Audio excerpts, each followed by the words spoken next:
الحديث 25 و200 عن أبي جهيم بن الحارث الأنصاري رضي الله عنه قال: أقبل النبي صلى الله عليه وسلم من نحو بئر جمل، فلقيه رجل فسلم عليه، فلم يرد عليه النبي صلى الله عليه وسلم السلام حتى أقبل على الجدار، فمسح بوجهه ويديه ثم رد عليه السلام. الحديث 26 و200 عن عمار بن ياسر رضي الله عنه أنه قال لعمر بن الخطاب رضي الله عنه: أما تذكر أنا كنا في سفر أنا وأنت، فأما أنت فلم تصلي، وأما أنا فتمعكت فصليت،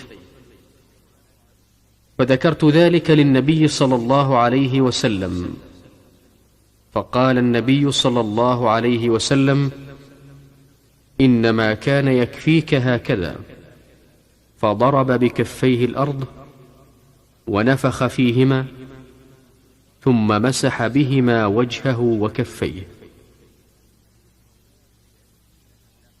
الحديث 27 و200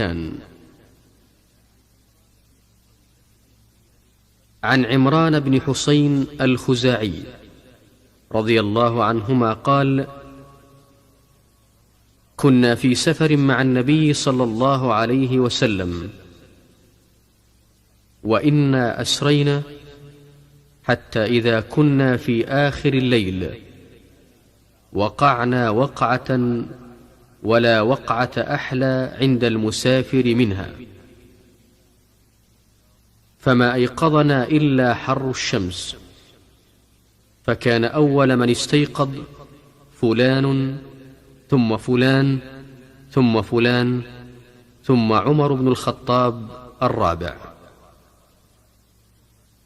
وكان النبي صلى الله عليه وسلم إذا نام لم نوقظه حتى يكون هو يستيقظ، فإنا لا ندري ما يحدث له في نومه.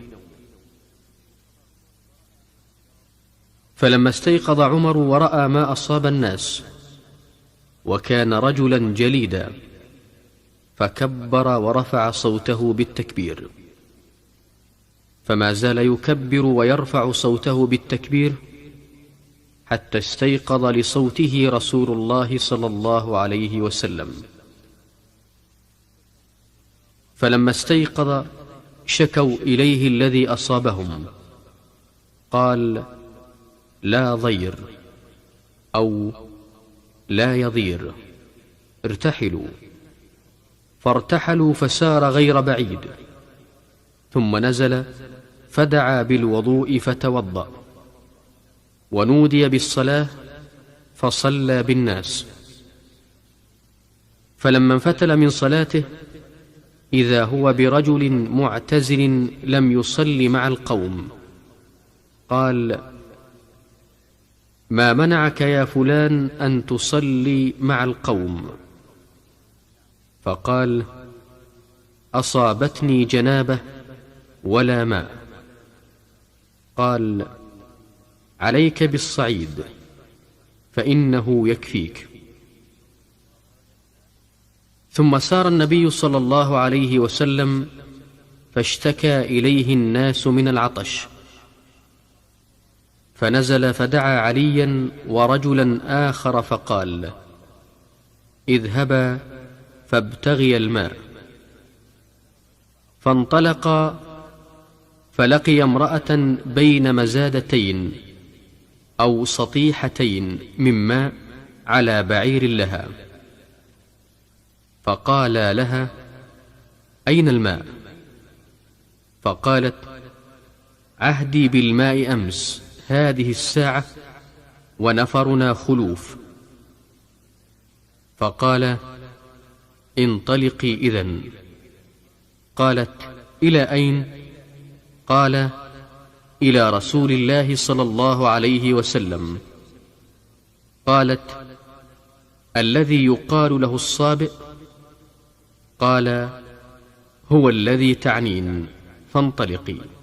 فجاء بها إلى رسول الله صلى الله عليه وسلم وحدثاه الحديث. قال: فاستنزلوها عن بعيرها. ودعا النبي صلى الله عليه وسلم بإناء ففرغ فيه من أفواه المزادتين أو السطيحتين، وأوكأ أفواههما، وأطلق العزالا، ونودي في الناس: أسقوا واستقوا. فسقى من سقى واستقى من شاء. وكان آخر ذلك أن أعطى الذي أصابته الجنابة إناء من ماء.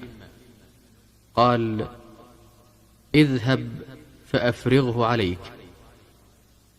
وهي قائمة تنظر إلى ما يفعل بمائها.